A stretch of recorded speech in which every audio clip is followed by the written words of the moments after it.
Jayo Radha Madhava Kunja Bihari.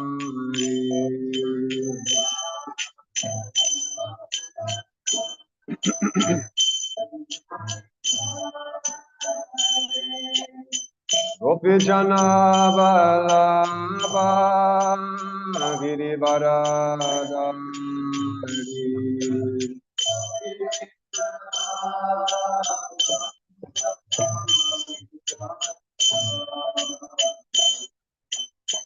Gopi Jana Vallabha Girivaradari.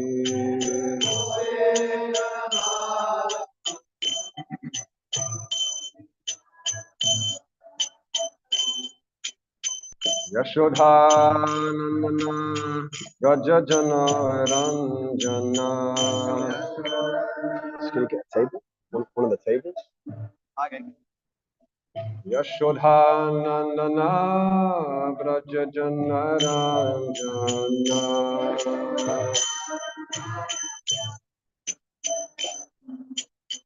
Yamuna Tira Vanashari.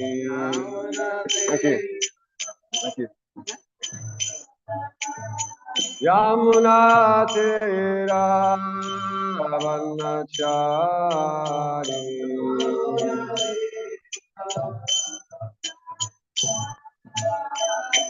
Jayo Radha Madhava Kunja Vihari.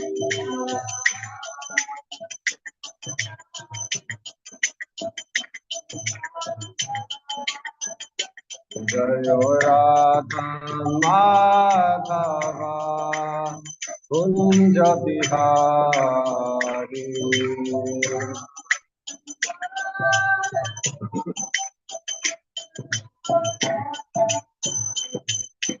Gopi Jana Vallabha Girivaradari.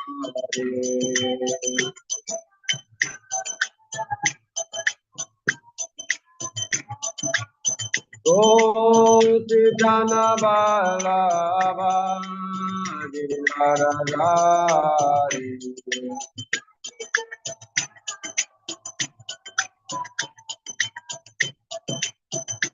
Yashodanandana Rajajana Ranjana.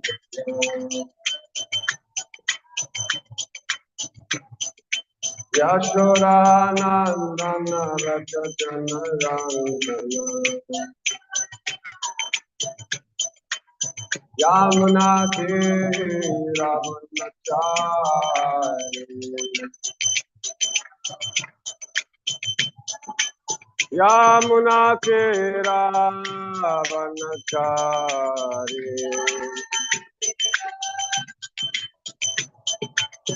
Hare Krishna, Hare Krishna, Krishna Krishna, Hare Hare, Hare Rama, Hare Rama, Rama Rama, Hare Hare.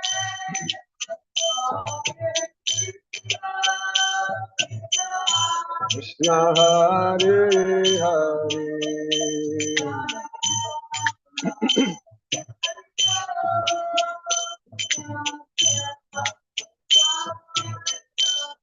Hare Krishna, Hare Krishna, Krishna Krishna, Hare Hare, Hare Rama, Hare Rama, Rama Rama, Hare Hare.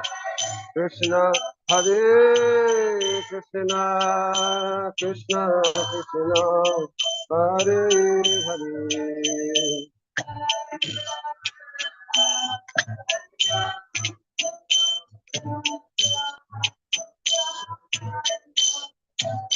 Hare Krishna, Hare Krishna, Krishna Krishna Hare Hare, Hare Rama Rama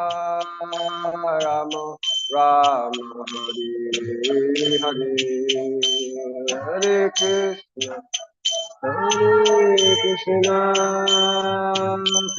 Krishna Hare Hare, Hare Rama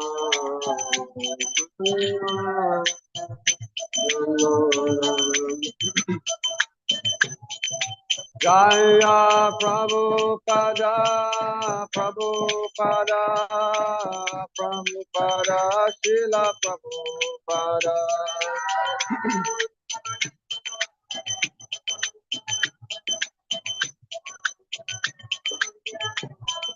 Prabhupada, Prabhupada, Prabhupada, Jaya Jaya Prabhupada.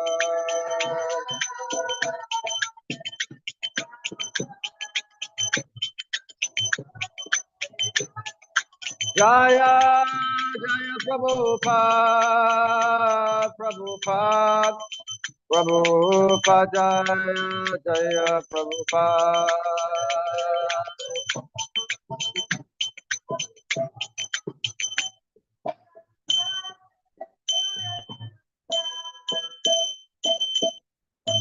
Ram Vishnupada Paramahamsa Parivraj Kacharya, Shloka the Shloka of Divine Grace, A.C. Bhaktivedanta Swami Srila Prabhupada Ki, Grantaraj Srimad Bhagavatam Ki, Jai Nitai Gaura Premanandi.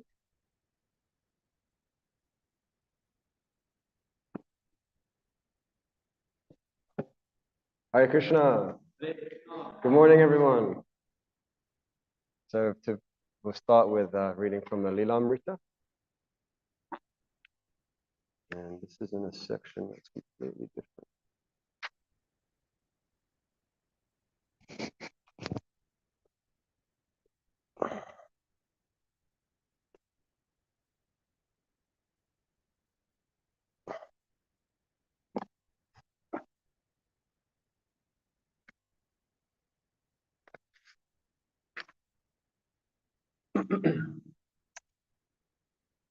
So, chapter's entitled Planting the Seed.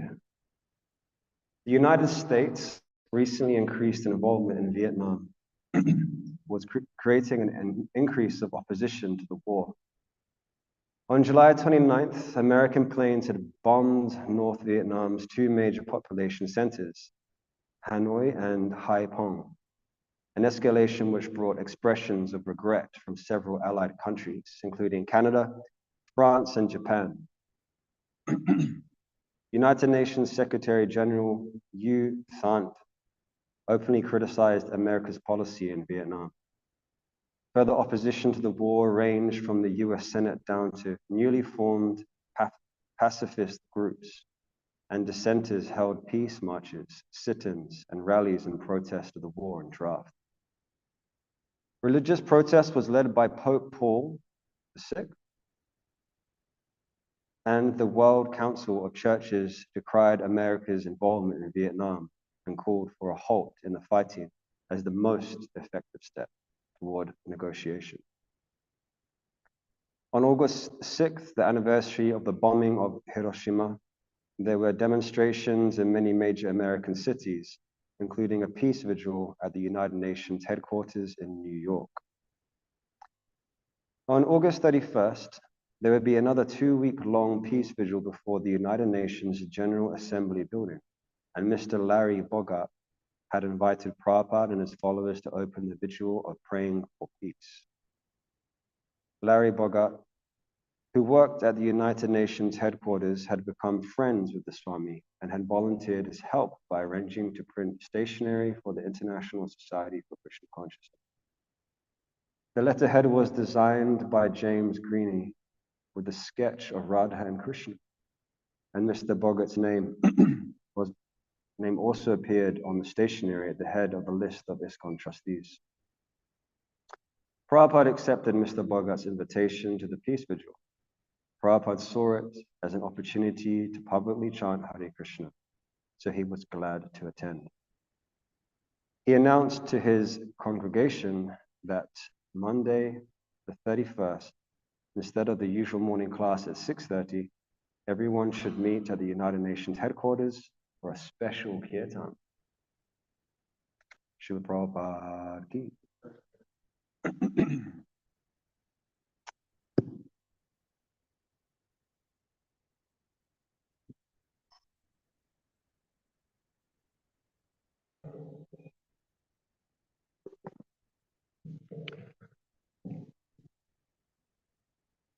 Om Namo Bhagavate Vasudevaya.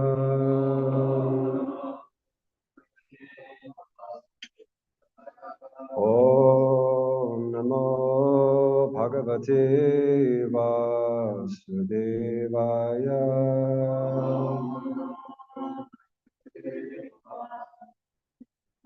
Om Namo Bhagavate Vasudevaya.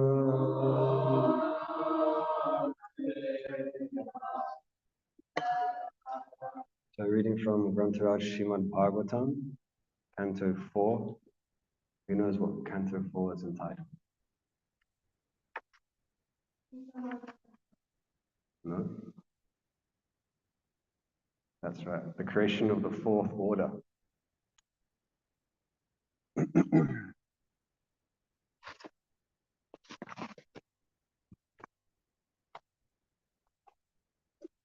So, Canto 4, Chapter 26, King Puranjana goes to the forest to hunt. Text 9. Tatra nibhina gatranam chitra vajay shilvi mukhai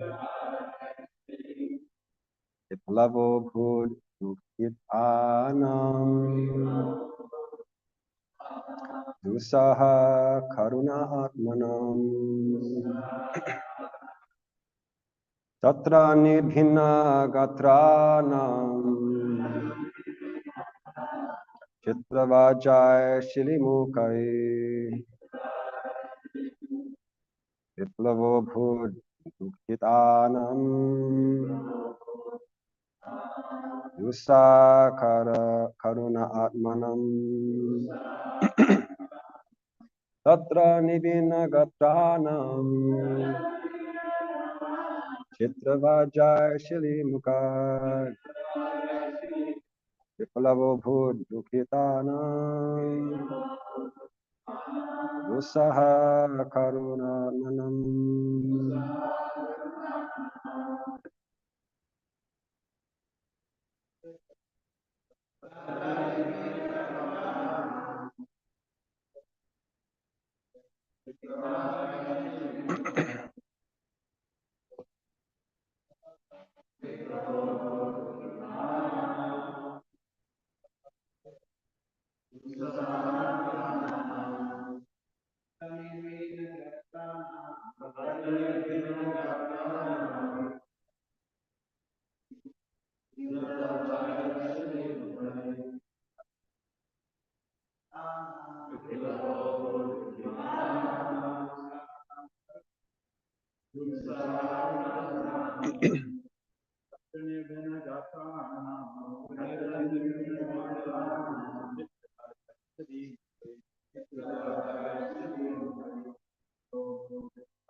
Ladies.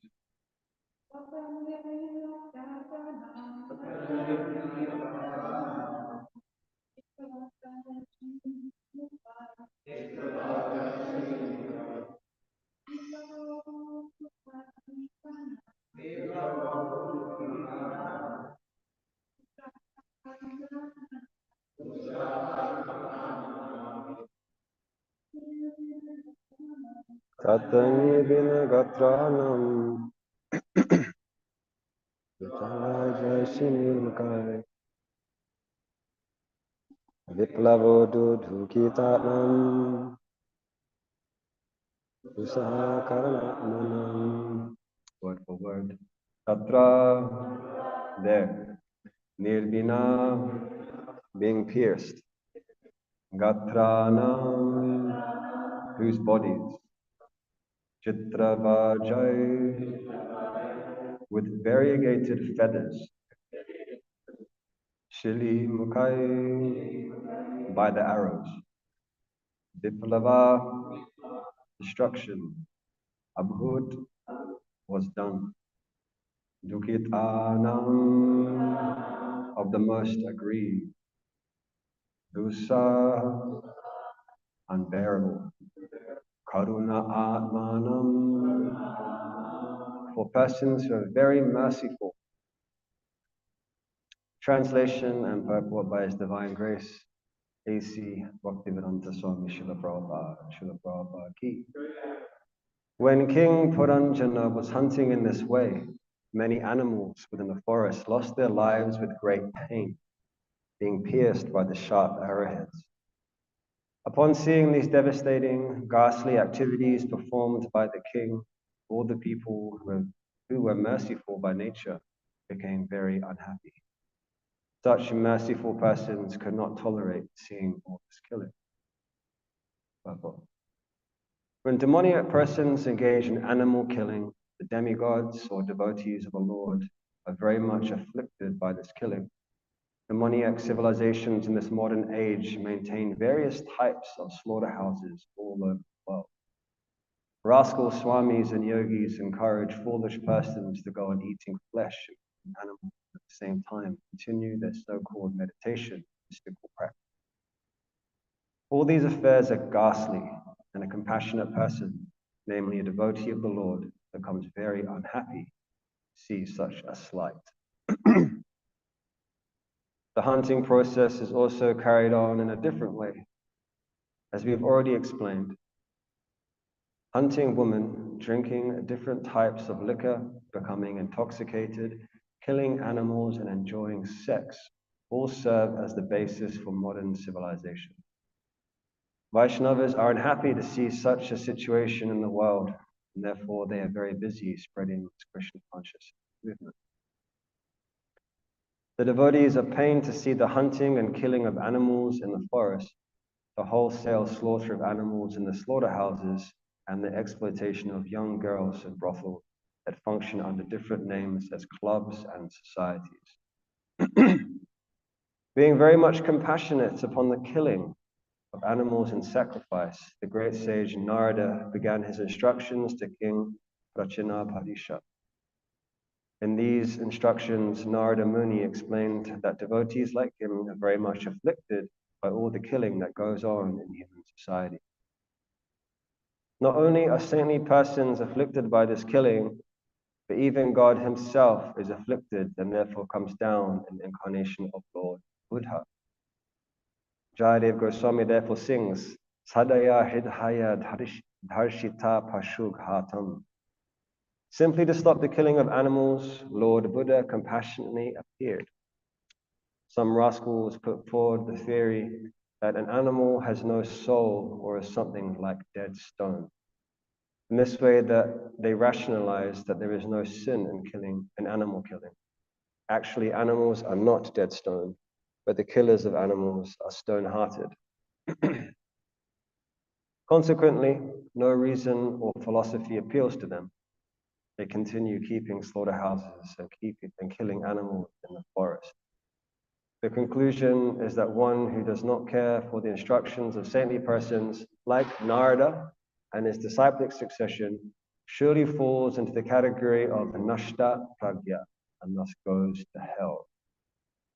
Srila Prabhupada Ki.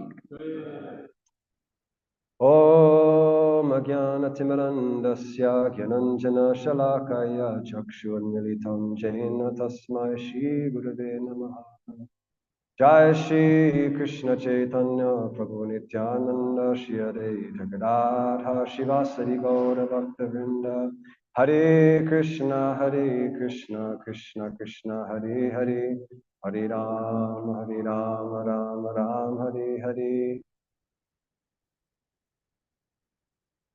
Hare Krishna. So, the living entity by nature in this material world is very stubborn.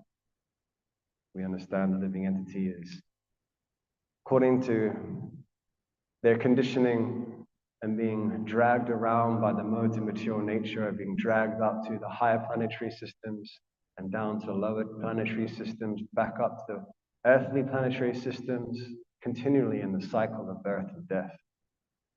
And due to the stubborn nature and false ego of the living entity, they remain shackled to this cycle. So therefore, the Shastra and the saintly devotees present different mediums of teaching and trying to awaken Jiv Jago, the living entities, from the lap of Maya, to awaken the sleeping souls. So different types of teachings are necessary according to the specific conditioning of the living entity. Generally speaking, the rare soul who can directly hear the Shastra, directly hear the philosophy of Krishna consciousness, and take to the process of Krishna consciousness is a very rare personality.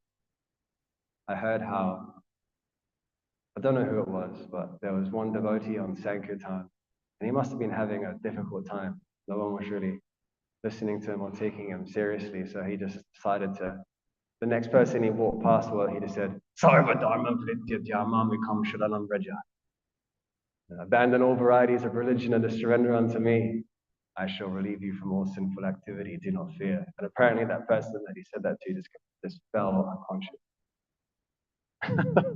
on the spot. And then they woke up and was like, what's going on? And this devotee started preaching to them. And they went to the temple and became a devotee, apparently. So that's a very rare example of somebody coming to Krishna consciousness. You can just hear it straight off, like that. There's different ways that different acharyas and personalities within the Shastra present and teach Krishna consciousness. Of course, there's the mood in presenting Krishna consciousness should be to love those who you're teaching or talking to. Sometimes when one has to give a class or a presentation, the consciousness can be like, it's all about me. One is, influenced by pride and the lower modes of nature, can be start thinking about yourself. Yourself becomes all about you, how much you can speak, how eloquently you can speak, and all this. So it's important for those who love to teach, so to speak.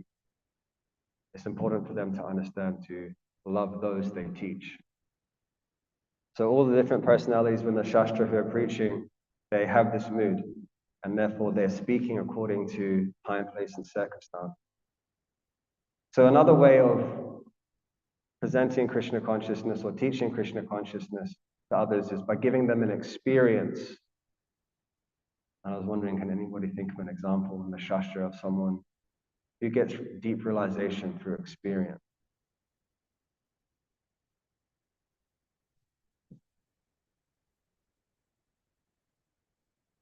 Oh, yeah. Ajamil. Okay, yeah, Ajamil, yeah. Ajamil through his lifelong sojourn of going through that whole experience, right? And then gradually, well,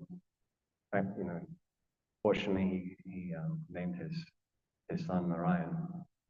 But I was thinking of Uddhava.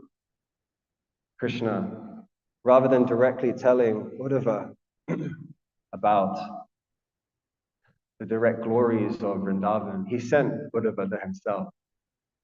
And by going to Vrindavan, he saw the spontaneous Raganuga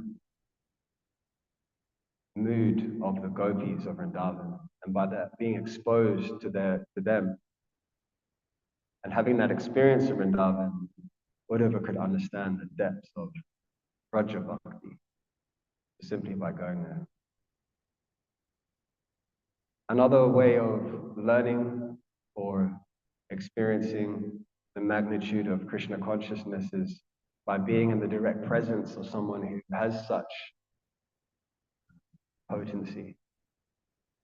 By being in the direct presence, can anyone think of an example? Narada Muni? Why Narada Muni?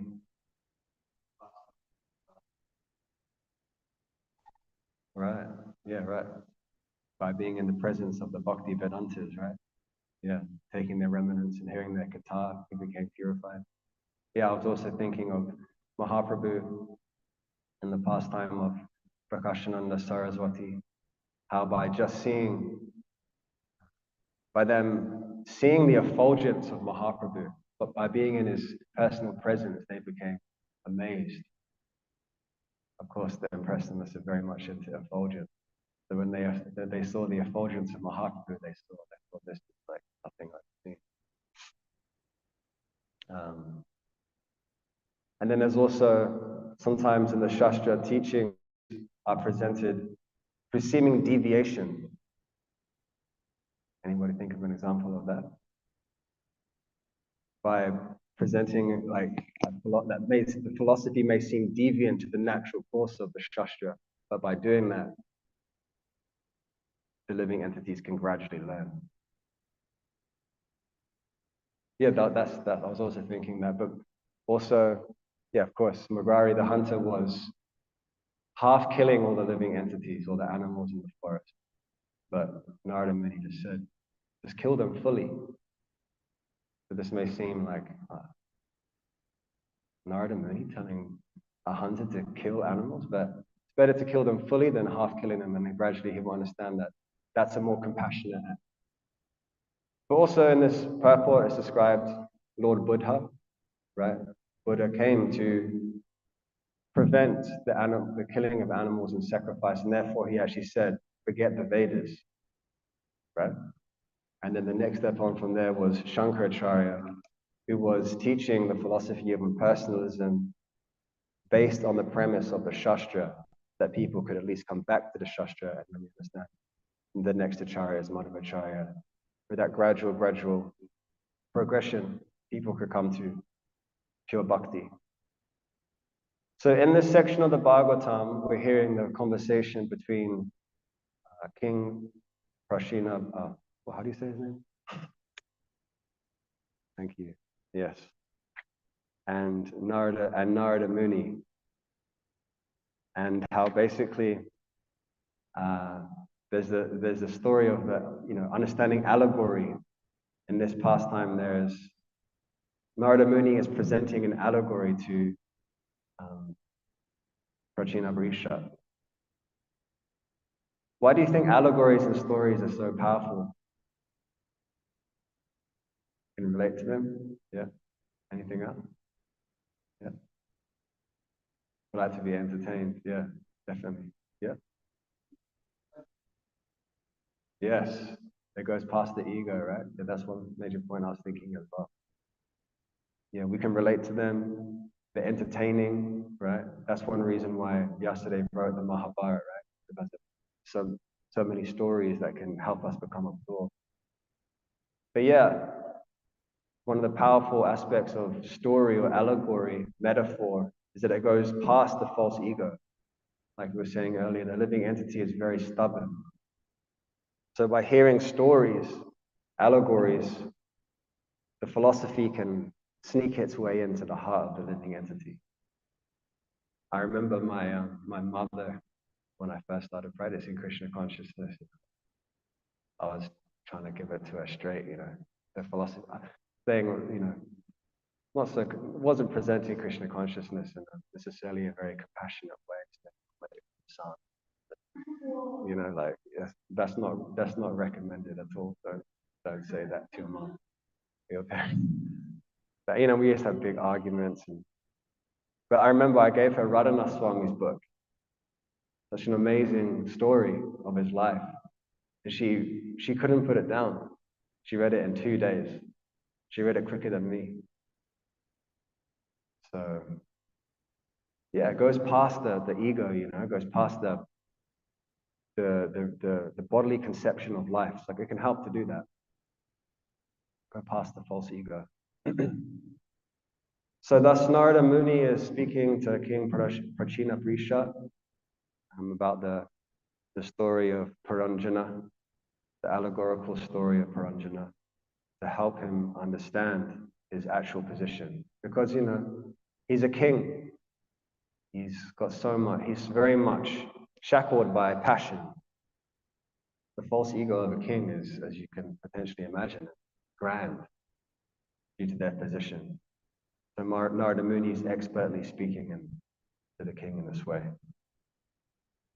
And this part of the allegory is describing, there's two major principles that stuck out for me. First being the nature of the world that we live in being full of violence, so much suffering, so much pain. And it's been given here the example of hunting. How there's so much slaughter and violence in the world. Actually, what we read in the beginning here in the Srila Prabhupada Lilamrita is very relevant to what we're talking about here. You know, there's this war in Vietnam, United Nations coming together to try and create a sense of peace. But you know why Srila Prabhupada, what was one of the main reasons Srila Prabhupada gave for there being wars in the world? Yes, yeah, slaughterhouses.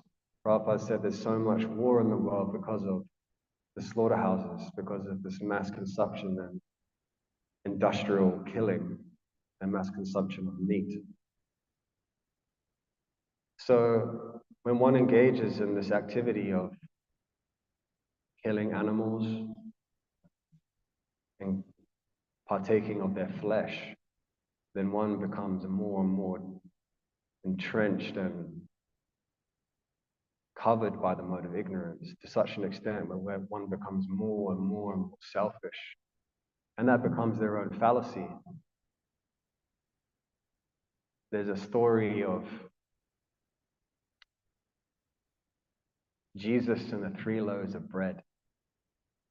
Some of you may have heard this story. But there's this is a story that the Mohammedans, the Islamic people say about Jesus. So Jesus was roaming through different aspects of nature, different terrains, with his disciples, with his followers. And then one day they all became very hungry, and they were quite close to a town. They accumulated all of the wealth of the money that they had. And one of his disciples said, "Okay, I'll take this money and I'll go to the market and get some food for all of us." So he went to the market, and all he could afford was 3 loaves of bread. And right there on the spot, he decided to eat one for himself. He's thinking, I must satisfy my own hunger. I'm more important than everyone else, so let me take one big loaf of bread for myself, and then everyone else can share 2 loaves of bread. So there on the spot, he ate that bread, and then he went back, and he presented the 2 loaves of bread to Jesus. And Jesus looked at him and said, "Who ate the 3rd loaf of bread?" And he said, "Jesus. There's only two loaves of bread. That's all I could afford." And Jesus said, "Okay, let's go." So they kept walking. And according to this story, later on, because they were still hungry, they actually decided to kill a deer, according to the story. They ate the flesh. And earlier on in this part of the Bhagavatam, in this chapter, actually Prabhupada says that animal killing is sanctioned in some aspects of the Vedas and other areas of other religions. But this is religion contaminated by a lower mode. It's not for those who want to obtain pure unalloyed Shuddha Bhakti, pure unalloyed love for the Supreme Personality of Godhead, Sri Krishna.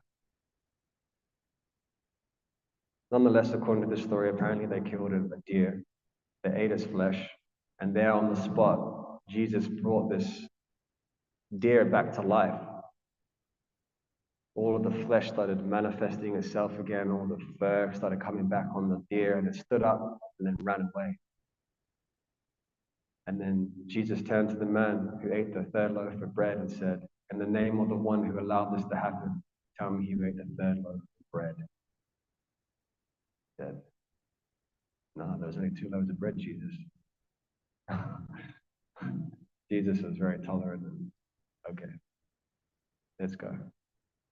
They kept walking out of the forest and they came to a river and it was flooded. They needed to get to the other side. So Jesus said, hold my hands. All the disciples came and they held his hands. And then they all walked across the surface of the water together. When they got to the side, he turned to the man and said, in the name of the one who allowed this to happen, tell me who ate the third loaf of bread. And lied through his teeth. He's feeling the pressure, I don't want to embarrass myself. I don't want to confess. I seem like a fool. I seem like a bad person.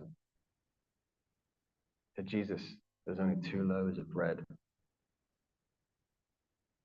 So they carried on and they came to a desert. And Jesus called one of his other disciples over and he said, make 3 huge piles of sand. They did that. And then Jesus, it is said that he turned those piles of sand into gold. And he called the man who ate the third loaf of bread over and he sat him down and he said, the first pile of gold is for you.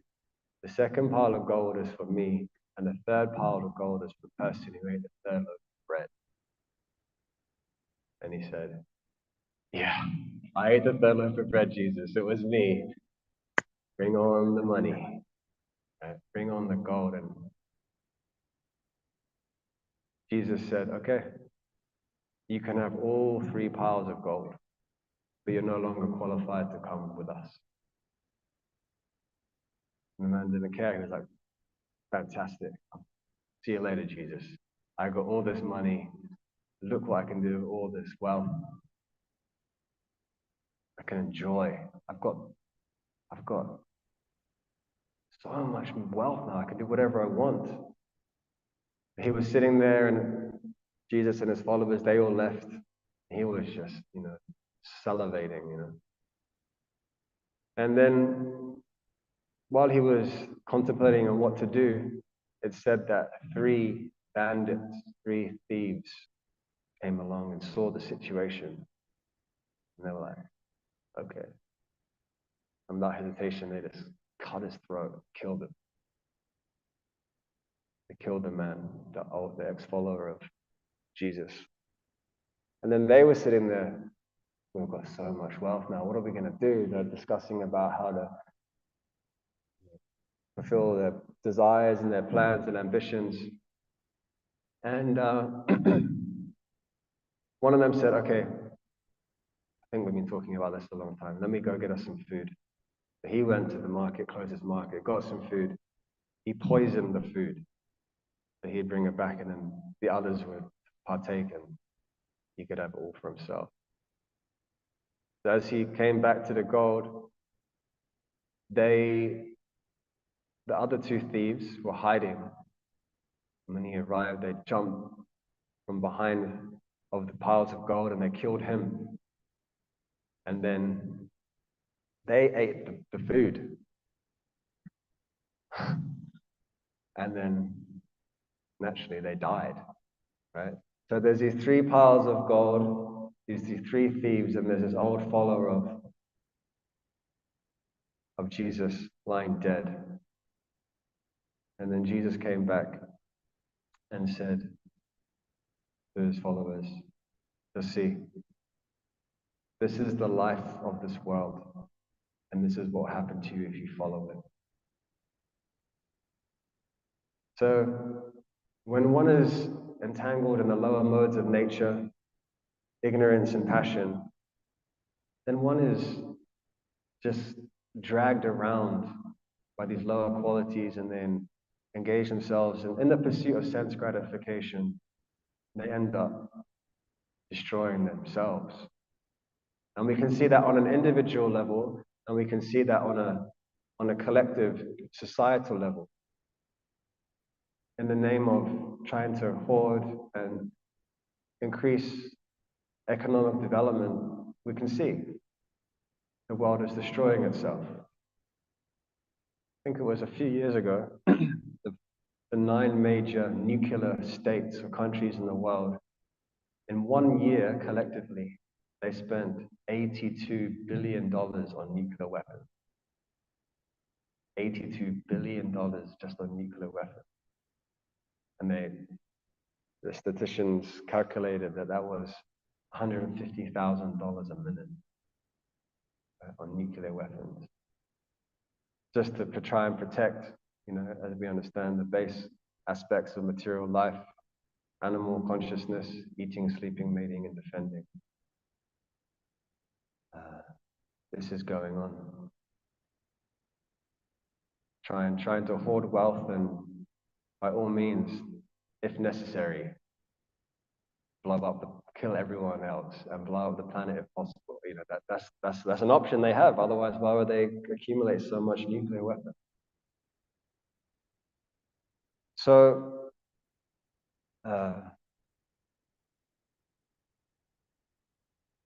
this is the situation. And of course, the devotee, or there's so many people that are trying to solve the world's problems in so many ways.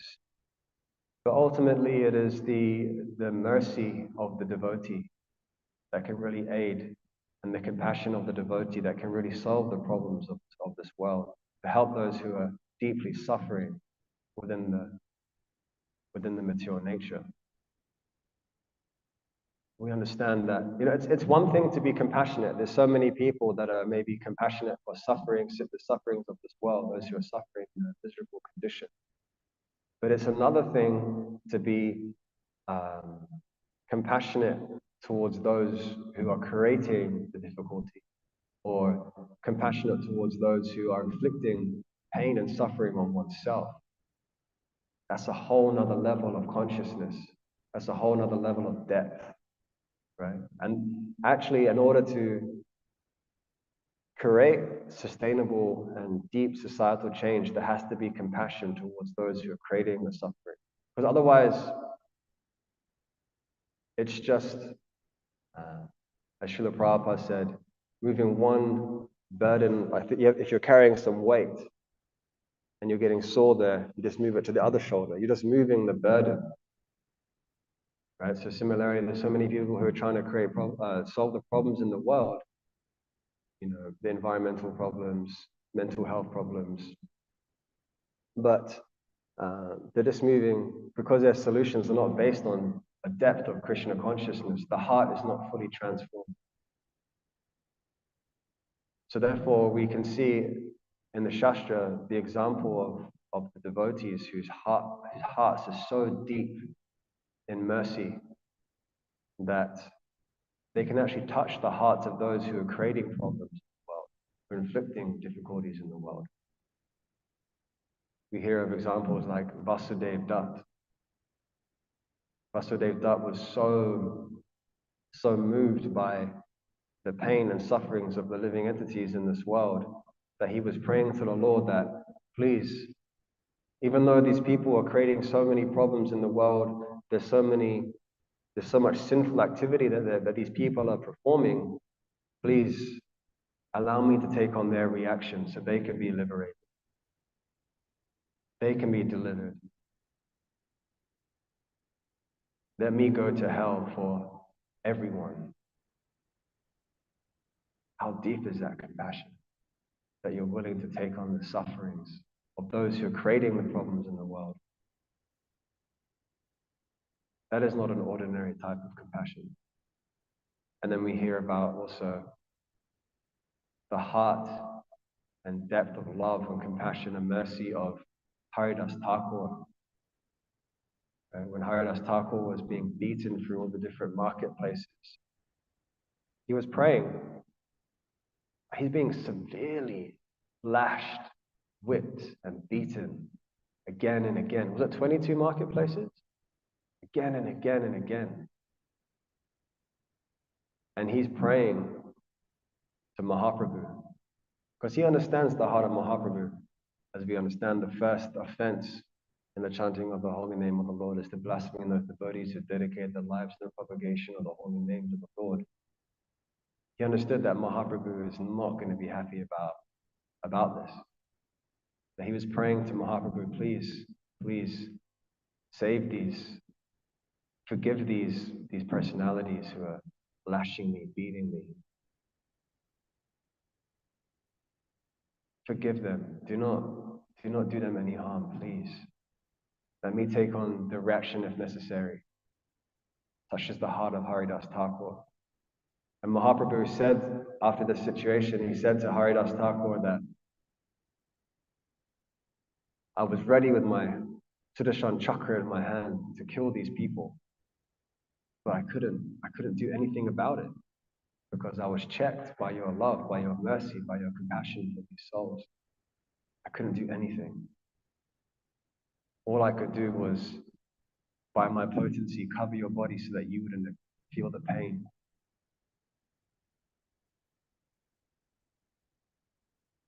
So the heart of Haridas Thakur is so, the compassion and the mercy that he has is so powerful that he was able to even control the Lord. And then we also hear another example of, can anybody else give an example of someone who is from the Shastra, or someone who's been disadvantaged or damn hurt by personality, but wants their deliverance, doesn't want them to suffer? Jagai Mara, yeah, with Nityananda Prabhu, right? Lord Nityananda was smashed in the face by one of the brothers by a clay pot, and Mahaprabhu again was ready to deal to Jagai Mara, but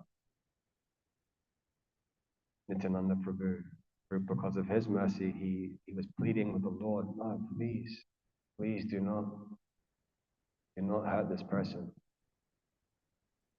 And I was also thinking of, can anybody else think of another example? Yes, Prahlad Maharaj, right? Imagine what Prahlad Maharaj went through.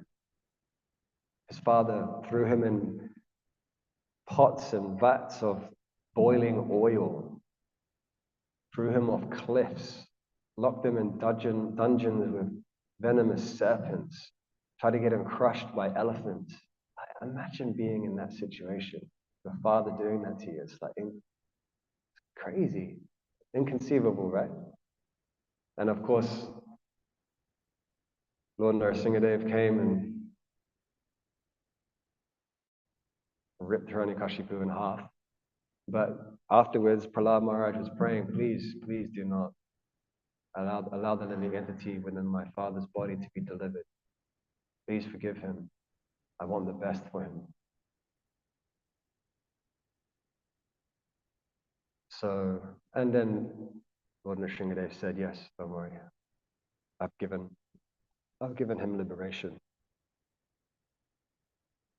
So when we really think and contemplate the consciousness of such devotees, not only are they merciful to those who are suffering, but they're merciful and compassionate towards those that are creating and inflicting suffering on them. That's deep, right? That's so powerful.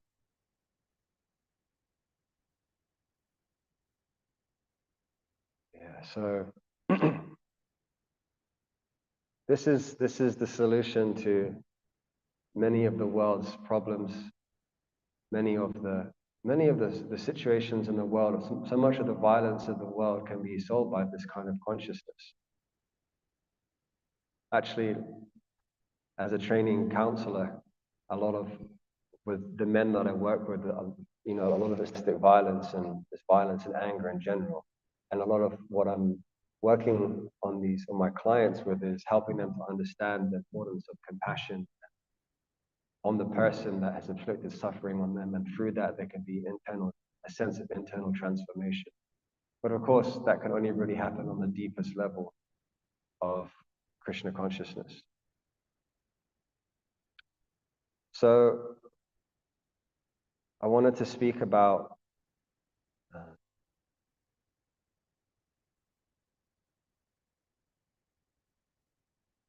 if we want to experience this type of mercy, if we want to develop a sense of this type of compassion, because it's not an intellectual affair. You can't just think like this. it's actually an emotional response.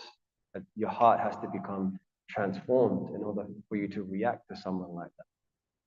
Most of the time, when people create suffering or difficulty for us in our life, we immediately, generally, we criticize them, we think ill of them, we don't want to have anything to do with them. So to be able to have, to think for their welfare and want the best for them, that requires a change of heart. And so I wanted to speak about that, how we can obtain that transformation of heart, how in order to want to give mercy to others genuinely in this way, we need to receive mercy ourselves. And in other words, we need to go deep. We need to go deep into two things that I was going to speak about. Go deep into humility and deep into our vows. An analogy or a story, metaphor can be given of the ocean. Our Krishna consciousness and bhakti is like an ocean. And different people approach the ocean in different ways. Some people see the ocean and they are terrified. They don't want to even dip their toes in the ocean. I remember my dad's ex-partner. She was terrified of the ocean. She watched that movie Jaws, and she wouldn't even put her toes in the water. She was terrified. So some people are like that. And then some people, they'll go to the beach and not go in the water. They'll appreciate the ocean, see its beauty, but they won't actually go in themselves. And then some people go to the ocean and dip their toes in, have a little, foot bath, go for a little, paddle or whatever. And then some people will jump in the ocean and they'll swim out into the middle of the ocean, but they won't dive into the ocean. They'll just kind of stay on the surface level. But then you see these people who go deep, deep into the ocean, these deep sea divers. They have competitions where they have, to help them with their momentum and go deep and deep, deep into the ocean, they have this cord, this like chain that goes down, down, down, they have like an anchor on the bottom so they can just keep pulling themselves down and down and down and down to get the momentum of going further, further, deeper, deeper into the ocean.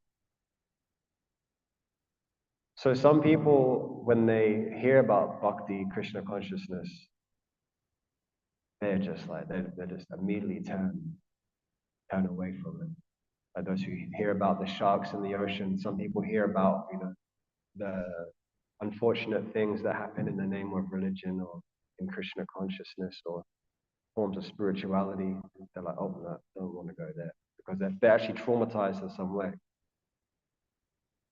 Then there's some people who hear about bhakti and they're like, oh yeah, it sounds really nice, but not for me at the moment. Those are the people who just sit on the beach and don't go into it. And then there's some people who, dabble in Krishna consciousness. They might chant little bits here and there, chant one round one day, and then maybe half a round the next day. And then there's some people who go into the ocean and stay on the surface. So those may be some of us. Definitely, I'm like this. We stay on the surface level of Krishna consciousness. We don't go deep. We may be initiated. We may be chanting 16 rounds. We may be following the 4 regulative principles. But we're not applying ourselves in a way in which we can go deeper and deeper. And therefore, we are practicing Krishna consciousness in a mechanical way. And real transformation in the heart cannot really take place. But there are those people who go deeper and deeper into bhakti. Those devotees go deeper and deeper. They experience more and more transformation, more and more love, more and more beauty at every moment in Krishna consciousness.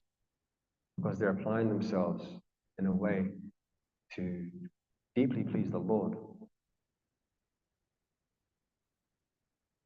So I was thinking that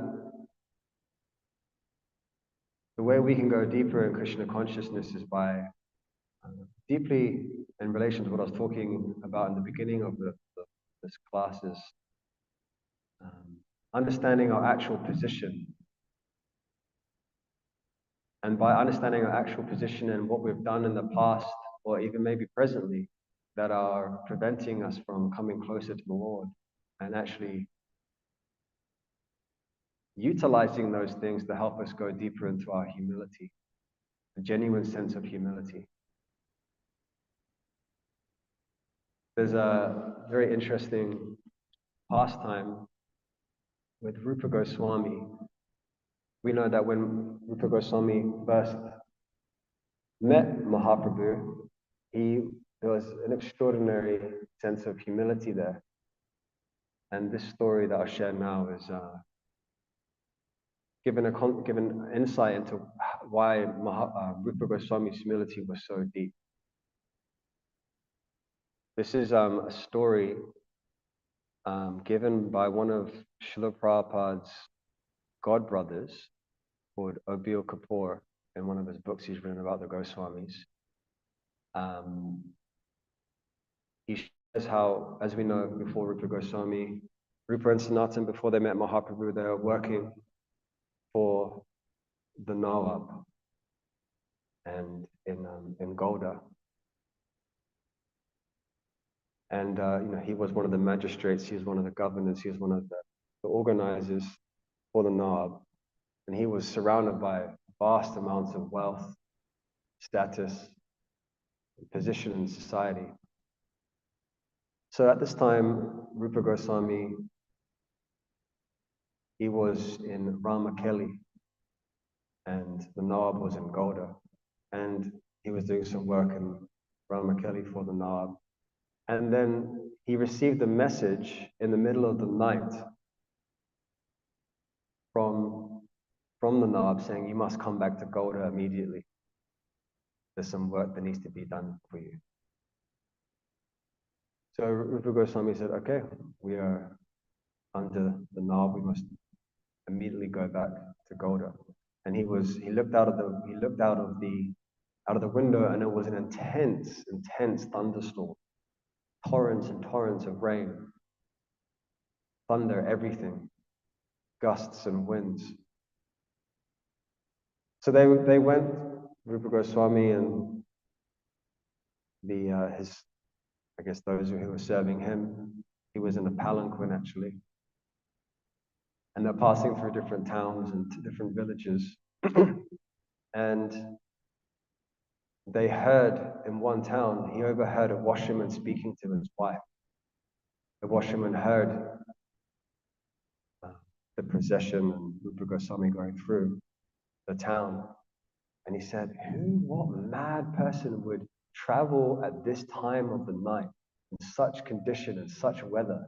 What mad person would travel in this condition? He said to his wife, it must either be a slave, a thief, or a dog. And that struck the heart of Rupa Goswami. Oh my God. He's right. I'm a slave. I've become a slave to the Nawab. I've become completely sold out. I've become a slave to all this wealth, all this pomp and prestige around me. I've become a slave to material affluence. So I've become a thief. This body is Krishna's. This body is Mahaprabhu's. And I'm using it in the service of a materialist, the Nawab. This body is made for Krishna, for Krishna's pleasure, not for a worldly person. Therefore, I've stolen what the real propriety and the reason of this for this body. And he said, I've become a dog.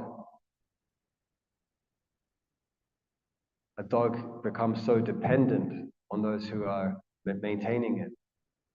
So I've become so dependent on this position, on this affluence around me. So in this way, Rupa Goswami was struck with the realization, struck with this deep sense of humility about his position, that he decided, yes, I must go to Mahaprabhu. Because the thing is, Rupa Goswami, he was communicating with Mahaprabhu by letter. He was deeply attached to the Lord. I had a great love for Mahaprabhu. He wanted to leave. But Mahaprabhu was instructing him. One letter Mahaprabhu said that just as when a married woman is deeply attached to another man, they go about their household duties and life in a more expert way so that their husband can't detect their devious behavior. So in the same way, Mahaprabhu was indicating, yeah, you should work for the Nala, but you know, of course, your heart is with me, but work for the Nala. But through this realization, through this experience of hearing the washerman, Rupa Goswami was deeply struck. I've had enough. I have become a slave. I've become a thief. I've become a dog. I must leave. So I thought we could read a section from the Madhya Lila. We're describing the situation where Rupa Goswami, after dividing his wealth into different categories, he decided to finally meet Mahaprabhu in person.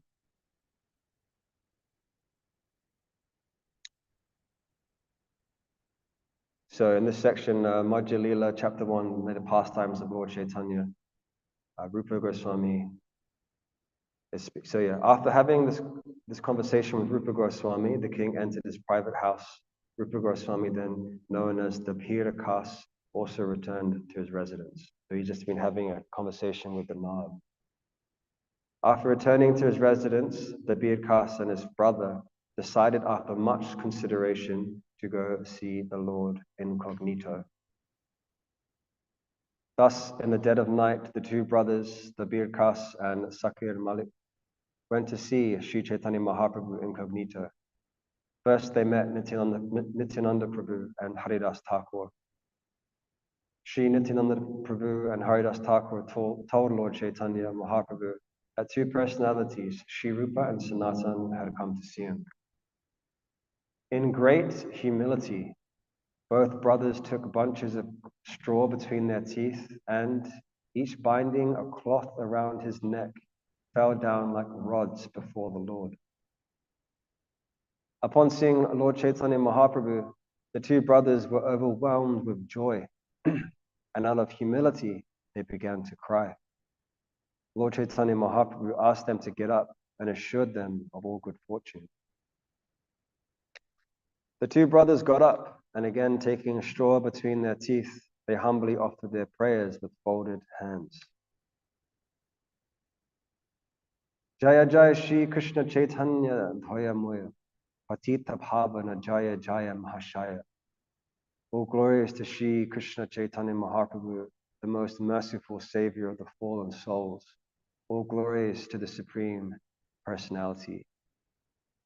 Sir, we belong to the lowest class of men, and our associates and employment are also of the lowest type. Therefore, we cannot introduce ourselves to you. We feel very much ashamed standing here before you. So this verse is showing what Rupa Goswami is speaking from his experience. His deep felt feelings of, I'm a slave, I'm a thief, I'm a dog. Matulyo nashti papatma na paradhi kaschana hari hari pi lajhiya me kim bruve purushottama. Dear Lord, let us inform you that there is no one. Let us inform you that no one is more sinful than us, nor is there any offender like us. Even if we wanted to mention our sinful activities, we would immediately become ashamed and what to speak of giving them up. The two brothers submitted, "Dear Lord, you have incarnated to deliver the fallen souls. You should consider that in this world there is none so fallen as us. You have delivered the two brothers Jagai and Madai, but to deliver them, you did not have to exert yourself very much. The brothers Jagai and Madai belonged to the Brahmana caste, and their residence was in the holy place of Navadvip. They never served low-class persons, nor were they instruments in abominable activities."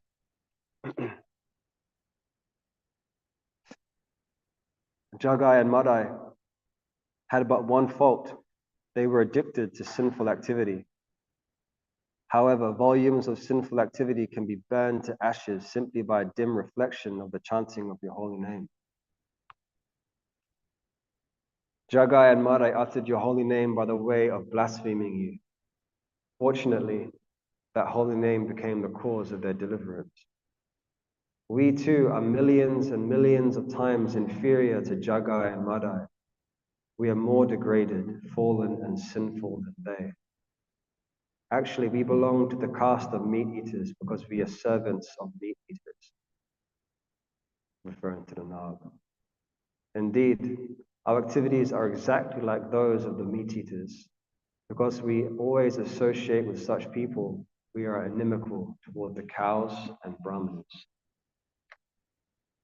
The two brothers, Sakir Malik and Dabir Kas, very humbly submitted that due to their abominable activities, they were now bound by the neck and hands and had been thrown into a ditch filled with abominable stool-like objects of material sense enjoyment.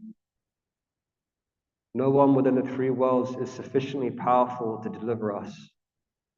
You are the only savior of the fallen souls. Therefore, there is no one but you. If you simply deliver us by your transcendental strength, then certainly your name will be known as Patita Pavana, the savior of the fallen souls. Let us speak one word that is very true. Plainly hear us, O merciful one.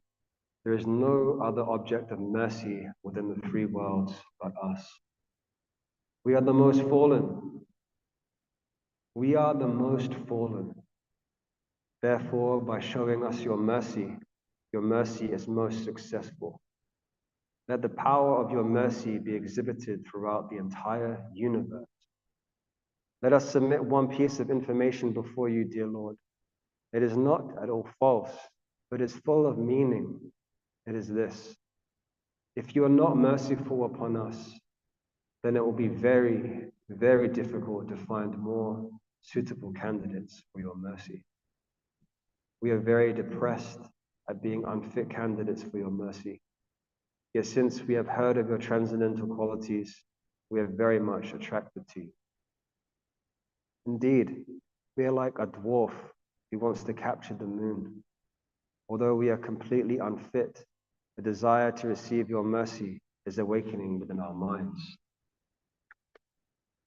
By serving you constantly, one is free from all material desires and is completely pacified.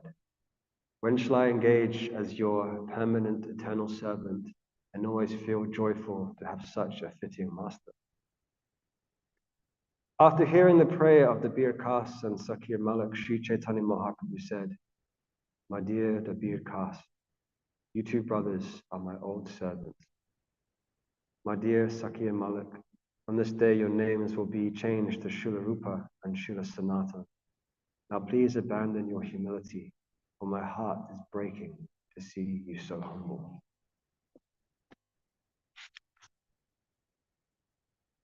You have written several letters showing your humility. I can understand your behavior from those letters. By your letters, I could understand your heart. Therefore, in order to teach you, I sent you one verse which reads as follows. If a woman is attached to a man other than her husband, she will appear very busy in carrying out her household affairs. But within her heart, she is always relishing feelings of association with her powerful. I really had no business in coming to Bengal. but I have come just to see you two brothers. Everyone is asking why I've come to this village of Ramakeli. No one knows my intentions. It is very good that you two brothers have come to see me. Now you can go home. Do not fear anything. Birth after birth, you have been my eternal servants. I am sure that Krishna will deliver you very soon. The Lord then placed his two hands on the heads of both of them, and in return they immediately placed the lotus feet of the Lord on their head. After this, the Lord embraced both of them and requested all of the devotees present to be merciful upon them and deliver them. When all of the devotees saw the mercy of the Lord upon the two brothers, they were very much gladdened, and they began to chant the holy name of the Lord. Hari, Hari! Hari, Hari! All the Vaishnava associates of the Lord were present, including Nityananda Prabhu, Haridas Thakur, Srivas Thakur, Gadadhar Pandit, Mukunda, Jagadananda Pandit, Murari, and Bakeshwara. In accordance with the instructions of Sri Chaitanya Mahaprabhu, the two brothers Rupa and Sanatan immediately touched the lotus feet of the Vaishnavas, who all became very happy and congratulated the two brothers for having received the mercy of the Lord. Srila Rupa Goswami ki, Sanatana Goswami ki, Sri Chaitanya Mahaprabhu ki. So we can see that through deeply contemplating one's existential position, how are we not slaves? How are we not thieves? How are we not dogs?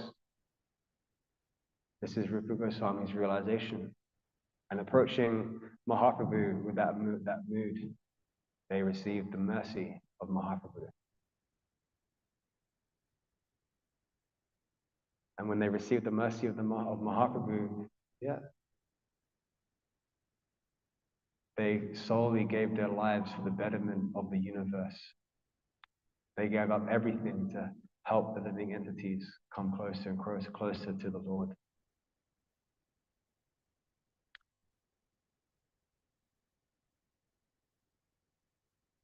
So the problems of the world, the violence, the suffering that is within the world can be transformed, can be removed through the mercy of the devotee because of the love and the mercy that they have and compassion they have within their heart. And we can go deeper and deeper into obtaining that mercy. It's going back to the analogy example of the ocean. At the bottom of the ocean, there are many jewels. There are many pearls. But in order to gain them, one has to go deep, deep, deep. So just like the free divers are pulling themselves along this chain to go deeper and deeper, we can pull ourselves along the chain of humility to go deeper and deeper into presenting the Lord from this consciousness, to beg the Lord for his mercy, that our hearts can become transformed, and therefore we can,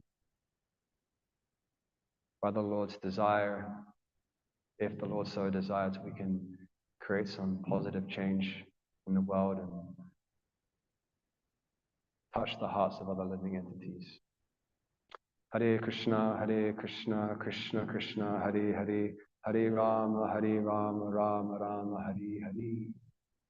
So I'll end there. Any corrections, comments, questions? Yes, Prabhu.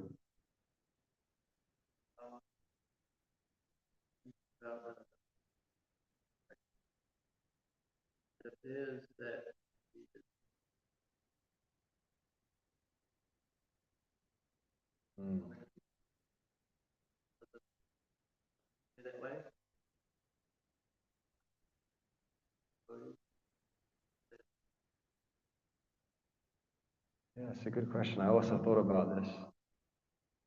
Of course, Mahaprabhu is the embodiment of mercy and compassion himself. He has come to give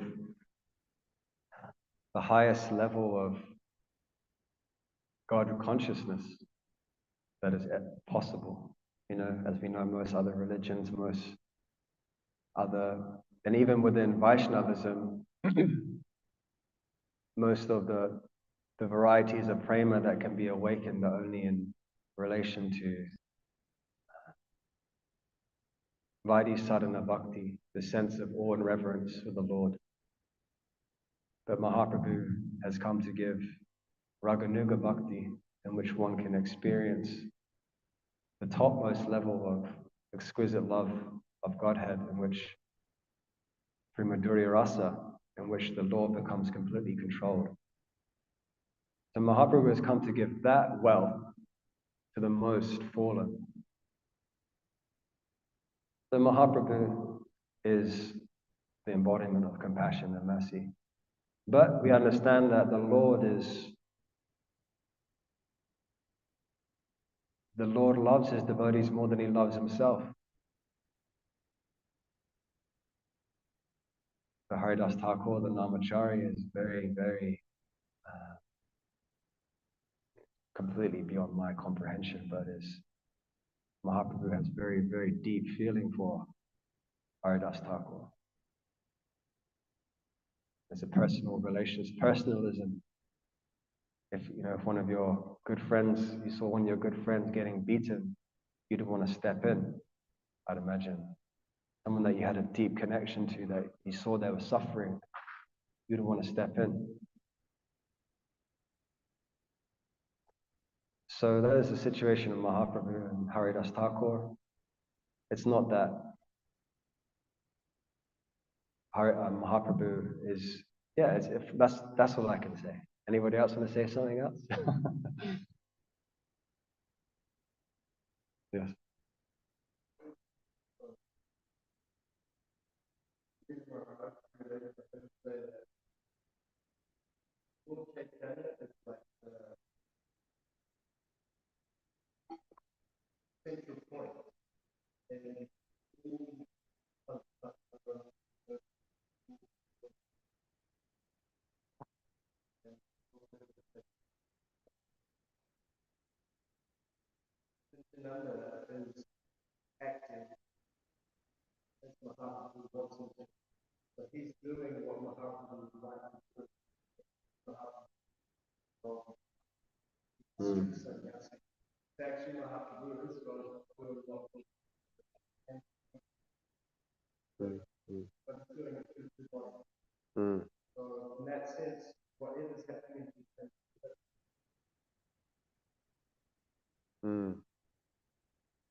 Thank you for the.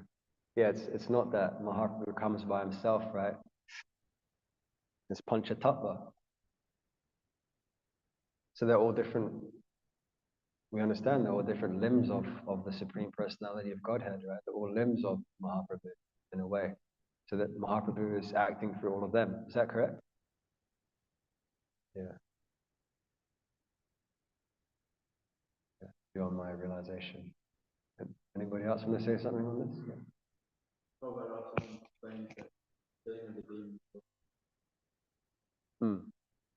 Yeah, I was also thinking that even if Mahaprabhu was to kill these personalities beating Haridas Thakur, they still get liberated.